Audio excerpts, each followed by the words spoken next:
안녕하세요. 헤어른께 김성광 목사입니다.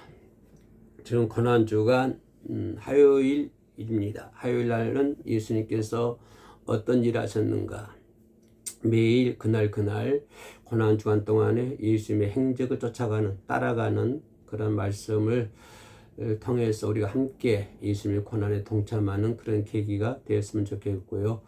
또 고난주간 내내 예수님은 우리 사람들에게, 우리 인간들에게 어떤 말씀하셨는가, 예수님의 말씀 한마디 한마디, 그리고 그 발자국 하나하나를 놓치지 않고 한번 따라가 보려고 생각을 합니다. 오늘은 화요일 날입니다. 화요일 날 두 번째 시간인데요. 종교 지도자들에게 변론. 그러니까 화요일 날은 거의 다 그 종교 지도자들, 백성의 장로들, 서기관들, 바리새인들, 당시 유대교 지도자들이죠. 이런 사람들과 하루 종일 논쟁하는 그런 시간을 보냈다라고 하는 것을 볼 수 있습니다. 그렇다고 본다면 과연 예수님께서 3년 동안 공중 생활을 하면서, 전도 활동하면서 잊혔던 모든 말씀들, 또 생활하는 행동들, 병든 자를 치료했던 것들, 이런 모든 것들이 종교 지도자들의 눈에는 어떻게 비추어졌을까?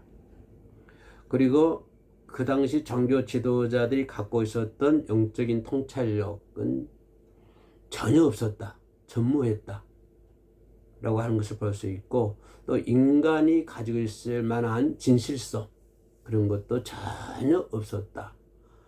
아무튼 유대교 당시 지도자들은 오직 자신들의 배만 채우는데 급급했다, 돼지들처럼, 짐승들처럼 그랬었다라고 하는 것을 우리가 볼 수가 있습니다. 자신들의 권위에 도전하는 예수님을 함정에 빠뜨리기 위해서 여러 가지 질문을 하죠. 결국은 예수님을 그 십자가에 매달게 만들지 않습니까? 그래서 오늘은 화요일 날은 종교 지도자들과 변론을 한번 살펴보도록 하겠습니다. 쉽게 말하면 그 메시아의 정체성, 예수 그리스도가 가지고 있는 메시아의 정체성, 여기에 대해서 이제 종교 지도자들이 그 입장이 나오는 것을 볼 수가 있습니다. 항상 예수님과 그 서기관과 바리새인들의 그 질문에 항상 답변만 해왔거든요. 예수님께서는 수동적인 태도였죠. 이 사람들이 질문하면 답변만 하는 그런 수동적인 태도에서 이제 그런 수동적인 태도에서 벗어나서 이제는 역으로 그들에게 어떤 그 메시아의 정체성에 대한 날카로운 질문을 던지게 되는 것입니다. 그동안에는 질문에 답변만 하는 그런 수동적인 태도에서 이제는 날카로운 질문으로 바꿔지는데, 그게 뭐냐면 메시아에 대한 정체성이 나왔을 때 날카로운 질문을 예수님께서 하시는 것을 볼 수가 있습니다. 질문의 배경이 뭐냐면, 질문의 요지는 누가복음 20장 41절 44절에 나와 있는 말씀인데, 질문의 배경이 뭐냐면 그리스도가 누구의 자손이냐, 이게 상당히 영적인 통찰력이 필요한 질문이거든요. 또 예수 그리스도를 믿는 사람이 한다면 여기에 대해서 또 답변도 분명히 해야 됩니다. 그리스도가 누구의 자손이냐 라고 하는 것에 대해서 우리가 인지하고 있어야 돼요. 알아야 된다고 하는 것입니다. 그래서 이걸 본문에서도 그 논쟁이 나는 거예요. 그리스도가 누구의 자손이냐 라고 질문을 했을 때, 이 방송을 들으신 분들은 그거 하나님의 아들이지, 이렇게 대답할 것입니다. 100% 동감합니다. 200% 동감해요. 그리스도는 하나님의 아들이다. 우리 그걸 다 믿잖아요. 왜? 그렇게 배웠고 그렇게 알고 있어요. 근데 유대교 지도자들, 백성의 장로들, 서기관들, 대제사장들, 그들은 몰랐어요. 예수 그리스도가 하나님의 아들이라고 하는 것을. 그들이 몰라요. 근데 저와 여러분들은 압니다. 하나님의 아들이라고. 아무튼 간에 논쟁의 쟁점이 그리스도가 누구의 자손이냐 라고 하는 이 질문에 대한 그 세밀한 관찰이 필요해요. 그 관찰 속으로 좀 들어가 보자 이 말이에요. 그 핵심으로 한번 들어가 보자. 그리스도가 누구의 자손이냐. 그 종교 지도자들과 예수님과 이 대면 속에서 우리 하나하나 좀 깊이 이 문제를 좀 들어가 보자. 그래야 우리의 속이 시원할 것 아닙니까? 이 당시 유대교 그 종교 지도자 서기관들은 메시아 그리스도가 당연히 다윗의 자손으로 올 것이라고 가르쳤습니다. 이것이죠. 당연히 그리스도 메시아는 다윗의 자손으로 올 것이야 라고 가르쳤어요. 그 랍비들은 교육받은 사람들이잖아요. 그리고 공회 사내들이 승인을 받는 사람들이거든요. 왜 가르치는 자격이 주어지니까. 이 사람들은 이렇게 배웠고 이렇게 가르치고 있다 이 말이에요. 메시아 그리스도는 다윗의 자손이야. 그러니까 무슨 말이냐면 다윗의 자손이라 이 말은 무슨 말이냐 그러면 그들의 그 말하는 그 내막은 그렇게 말한 내막이 뭐냐면 다윗처럼 강력한 정치적인 정치적으로 군사적으로 강력한 왕이라고 말이에요. 그러니까 쉽게 말하면 다윗은 정치적으로 강력한 지도자잖아요. 그죠? 사울보다도 더 강력한 군대 지도자잖아요. 정치적으로, 군사적으로 왕이라. 군사도 또 정치적으로 왕이잖아요. 군사적으로 또 왕이고 사울은 천천히 다윗은 만만이요. 막 그러잖아요. 그러니까 그리스도가 메시아가 온다고 하는 것은 그 다윗처럼 훌륭한 왕으로 온다 이 말이에요. 다윗의 자손, 다윗의 자손으로 온다는 말, 그 말이요. 이 사람들이 얘기하는 것은 어떻게 메시아가 말 9일간에 말 9일까지 태어나느냐. 도저히 이 사람들이 인정하지 못하죠. 그걸 어떻게 인정합니까? 왜? 이 사람들이 알고 있는 메시아 그리스도는 다윗의 왕으로, 다윗의 왕처럼 군사적으로, 정치적으로 왕의 모습, 막강한 힘을 가진, 전 세계를 통일할 수 있는 그런 막강한 힘을 가진 사람으로 오는 것이지, 그런 메시아로 오는 것이지. 그렇게 민족적인 기대를 반영하고 있는 거예요. 아주 커다란 기대를 반영하고 있어요. 이 사람 생각하기를. 그런데 저 보잘것없는 나사렛 동네, 나다나엘 말의 것처럼 나사렛에서 무슨 선한 것이 날 수 있겠느냐.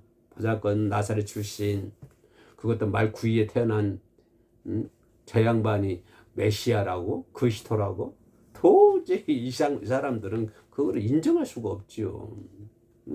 그 민족이 뭡니까? 민족적인 기대를 반영한 것인데 다시 우선 온다고 하는 것은 이것이 이 유대 지도자들의 질문 내용이에요. 이것이 질문 내용이야. 근데 그러한 질문에 예수님께서 얘기를 합니다. 답변을 해요. 예수님께서는 예수님이 논리는 뭐냐면 시편 110편을 인용을 합니다. 110편 1절을.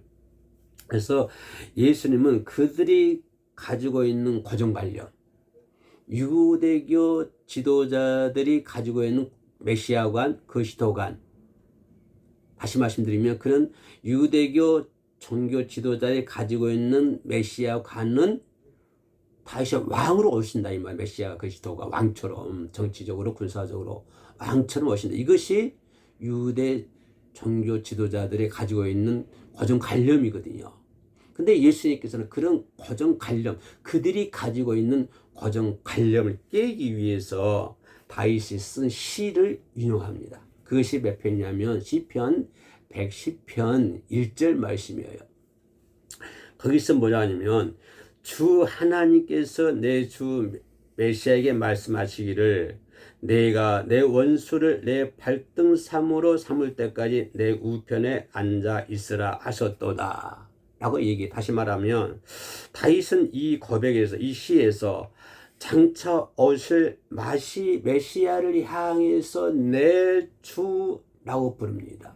다윗이 장차 오실 메시아, 장차 오실 그리스도를 향해서 다윗이 뭐라고 고백하냐면, 뭐라고 부르냐 그러면 내 주라고 불러요. 이거 상당히 의미가 있습니다. 다윗이 시편 110편 1절에서 장차 오실 메시아를 향해서 내 주라고 고백을 합니다. 내 주. 그러면 육신적으로 따져볼 때는 예수 그리스도는 다윗의 매 수십 대 아래 후손이거든요. 매 수십 대 아래 후손을 가리켜서 다윗이 내 주라고 표현합니까? 이럴 수는 없는 거예요. 이건 아니잖아요. 그런데 다윗은 메시아를, 예수를 내 주라고 부릅니다. 이것은 논리적으로 모순이잖아요. 어떻게 예수님은 다윗의 수십 대 후손인데 다윗이 그런 후손을 손자 몇 수십 대 손자를 가르쳐서 내 주라고 고백을 합니까? 이것은 이스라엘 정서상 도저히 다윗의 사실 후손으로 올 존재에게 주님이라고 얘기할 수가 없잖아요. 수십 대 손자에게 주님이라고 호칭합니까? 논리적으로 모순이잖아요. 우리가 어떻게 볼 때는 어떻게 다윗이 수십 대 후손에게 내 주라고 표현합니까? 이것은 문맥상으로 보면은 논리적으로 모순이래요. 그것은 불가능한 일이잖아요. 쉽게 말하면 수십 대 손자에게 할아버지라고 얘기합니까? 그죠? 내가 몇 대 후손들에게 내 할아버지, 내 주라고 얘기합니까? 그건 맞는 말이 아니잖아요. 이걸 얘기하는 거예요. 결론이 뭐냐면 예수님께서 질문에 던진 핵심은 뭐냐면 다윗이 그리스도를 주라 칭하였으니 어찌 그 자손이 되겠느냐. 다윗이 메시아를 통해서 주라고 고백했는데 오실 메시아가 어떻게 다윗의 후손이 되겠느냐. 이걸 얘기하는 거예요. 그걸 질문하는 거예요. 누가복음 20장 44절에서 이 질문을 통해서 예수님께서 전달하시고자 하는 핵심 메시지가 뭐냐면 다윗의 후손으로 태어난다고 하는 것은 이건 인성을 얘기하는 거예요. 그죠? 우리 육신을 얘기하는 것이잖아요. 신성. 메시아 단순히 다윗의 혈통으로 있는 인간적인 후손, 인성일 뿐이에요. 인성일 뿐이다. 그죠? 뿐만 아니라 다윗보다 먼저 계셨다. 예수님은 다윗이 주라고 얘기했기 때문에 예수님은 메시아보다도 먼저 계셨던 분이다. 육신적으로 볼 때는 다윗의 후손이지만 영적으로 볼 때는 다윗보다 훨씬 위에 계신 분이다. 위에 계셨고 다윗이 경배해야 할 사람이다. 다윗이 경배할 사람이다. 누구다? 하나님의 아들이라고 하는 것입니다. 이거 신성을 말하는 거예요. 인성과 신성을 말하는 것이. 인성을 볼 때는 다윗의 후손이었지만 신성으로 볼 때는 다윗이 경배해야 할 하나님의 아들이라고 하는 것입니다. 인성과 신성을 얘기하는 거예요. 여기서 정치적 메시아의 비판을 보면 이스라엘을 로마에서 해방할 정치적 왕으로 메시아가 아니라고 하는 거죠. 유대 지도자들이 생각하는 그런 메시아가 아니라고 하는 것입니다. 그런 그리스도가 아니라고 하는 거예요.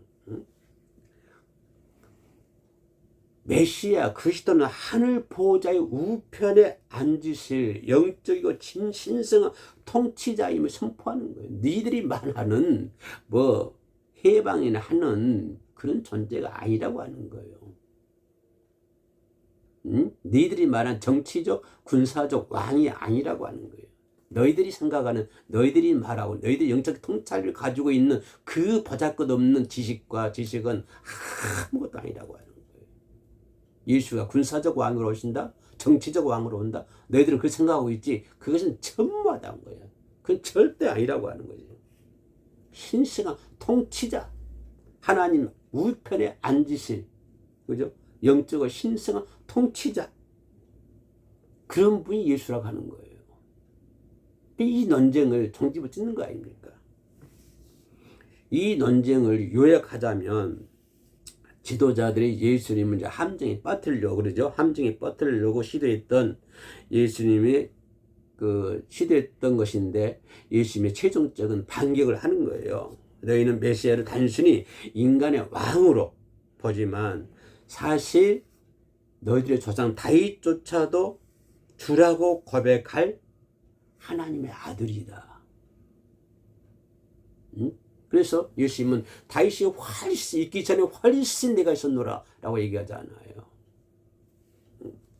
이 선을 통해서 그들의 무지, 그들의 영적 교만, 이것을 드러내는 것을 볼 수가 있습니다. 여기서 예수님의 어떤 뭘까요? 핵심, 그리스도가 누구의 자손이야? 라고 하는 핵심의 문제를 시원하게 풀이해 주는 것을 볼 수가 있습니다. 끝까지 시청해 주셔서 감사합니다. 샬롬.